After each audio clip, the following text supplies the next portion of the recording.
Hello दोस्तों। आज जो कहानी मैं आप लोगों को सुनाने के लिए जा रहा हूँ, इस कहानी को सुनकर आप लोगों के समझ में आएगा कि वाकई में लालच बहुत बुरी चीज़ होती है। लालच में फंसकर आदमी कितने गड्ढे में गिर जाता है, ये बात उसको उस गड्ढे में गिरकर ही समझ में आती है। तो गाइस, बिना आप लोगों का टाइम वेस्ट किए हुए मैं आप लोगों को कहानी सुनाता हूँ।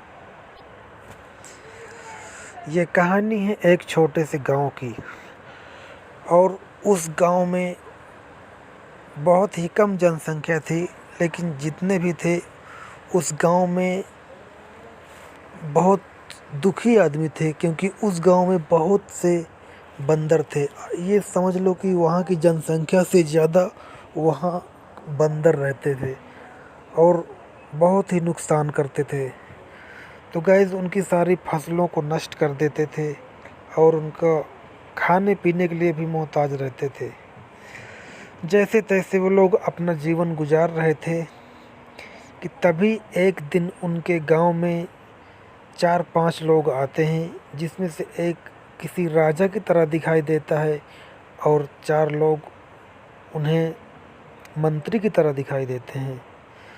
तो गाइस, वो लोग आकर के उन गांव वालों से मदद मांगते हैं कि हमको यहाँ ठहरने के लिए कुछ दिन के लिए जगह दे दिया जाए, उसके बाद में हम चले जाएंगे। अब गांव वाले तो वैसे भी वहाँ से परेशान थे। वो बोले कि रह लो भाई, आप भी समझ जाओगे कुछ दिन में यहाँ रहना कितना मुश्किल है। तो मैं बता दूं दोस्तों कि वो जो 5 लोग थे वो बहुत ही होशियार और चालाक लोग थे। उनका जो मकसद होता था लोगों को लूटना, यही उनका मकसद था, लोगों को बेवकूफ़ बनाना चालाकी से।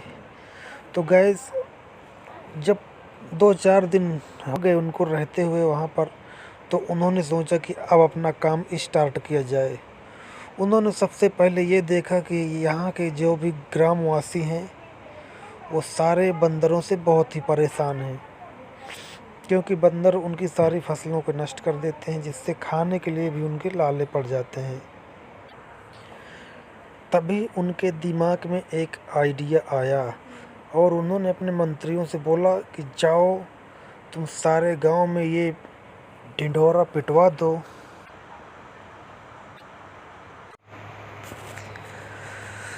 जो कोई भी हमारे राजा के पास बंदरों को पकड़ के लाएगा, उसको एक बंदर के बदले में 50 रुपए दिए जाएंगे। इतना सुनकर सारे गांव वाले बहुत ही खुश हो गए। उन्होंने सोचा कि वैसे भी बंदर हमारा बहुत ही नुकसान करते हैं, क्यों ना हम इन सभी बंदरों को पकड़कर राजा को दे दें और इसके बदले में हमको अच्छा खासा पैसा भी मिल जाएगा। अब सारे गांव वाले निकल पड़े बंदरों को पकड़ने के लिए। वो लोग जाते और बंदरों को पकड़ते। एक एक आदमी कम से कम 10-10 बंदरों को पकड़ कर ले गया और उसके बदले में राजा ने एक बंदर के बदले में 50 रुपए दिए, जिससे गांव वाले पैसे लेकर बहुत ही खुश हुए और अपने अपने घर वापस आ गए। अब उस गांव में बंदरों की जनसंख्या बहुत ही कम हो गई थी और राजा ने उसके तीसरे दिन ही फिर से एक ऐलान किया और बोला कि आप लोग जाओ और गांव में ये ढिंढोरा पिटवा दो कि इस बार जो कोई बंदरों को पकड़ कर लाएगा उसको एक बंदर के बदले में 100 रुपये दिए जाएंगे। ये बात सुनकर सारे गांव वाले बहुत ही खुश हुए और उन्होंने सोचा कि चलो जो कुछ बंदर बचे हैं उनको पकड़कर राजा को दे दिया जाए और उसके बदले में पैसे ले लिया जाए। अब सारे गांव वाले निकल पड़े और उन्होंने मिलकर जाल बिछाया और सारे बंदरों को पकड़ा। सारे बंदरों को पकड़कर वो गांव वाले राजा के पास लेकर गए और एक बंदर के बदले में राजा ने उन्हें 100-100 रुपये दे दिए। अब सारे गांव वाले बहुत ही खुश हुए, क्योंकि उस गांव की समस्या जो थी बंदरों वाली वो दूर हो गई और साथ में उन्होंने बहुत ही अच्छा पैसा भी कमा लिया था। अब सारे गांव वाले खुशी खुशी रहने लगे।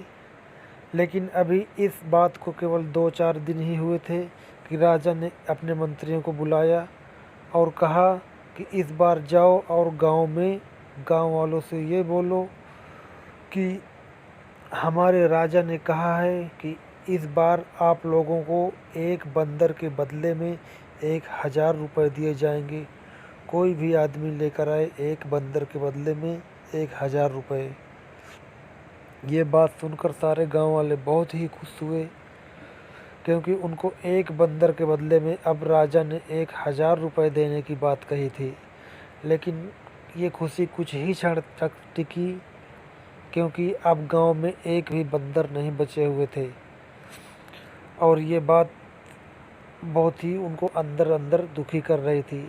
तो दुखी मन से वो मंत्रियों के पास गए और बोले, मंत्री जी, अब तो गांव में एक भी बंदर नहीं है, अब हम क्या लेकर राजा और राजा हमको पैसे भी नहीं देंगे। ये बात सुनकर मंत्री ने कहा, अगर अब किसी को ना कहें तो हम आपको एक रास्ता दिखा सकते हैं। सारे गांव वालों को इकट्ठा करें। अब सारे गांव वाले उस मंत्री के पास इकट्ठा हुए और मंत्री बोला कि देखो, राजा ने तुम्हें एक बंदर का 1000 रुपये देने को बोला है। तो गांव वाले ने बोला कि हाँ, तो उसमें क्या है। अब मंत्री बोला कि सुनो, आप मुझसे बंदर ले जाओ, मैं आपको एक बंदर 500 रुपये में दे दूंगा। आप राजा को वो बंदर सुबह दे देना और राजा से 1000 रुपये ले लेना। 500 रुपये तुम्हारा हो जाएगा और 500 रुपये मेरा। गांव वालों ने मंत्री की बात को सुनकर बहुत ही खुश हुए और 500 रुपये देकर एक बंदर को अपने घर ले आए। अब सुबह हुई और सारे गांव वालों ने 2-2 बंदर लेकर के गए। अब देखा, ना तो वहाँ पर कोई राजा है और ना कोई मंत्री है।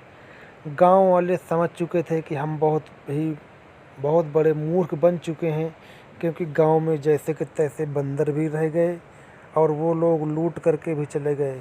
तो दोस्तों, आप लोगों को इस कहानी से सीखना चाहिए कि लालच वाकई में बहुत बुरी बला होती है। लालच में पड़कर आप लोगों को कोई भी गलत कदम नहीं उठाना है। अगर आप लोगों को हमारी ये स्टोरी ज़रा भी पसंद आई हो तो प्लीज़ हमारे चैनल को सब्सक्राइब ज़रूर करें और साथ में बेल आइकन दबाना ना भूलें।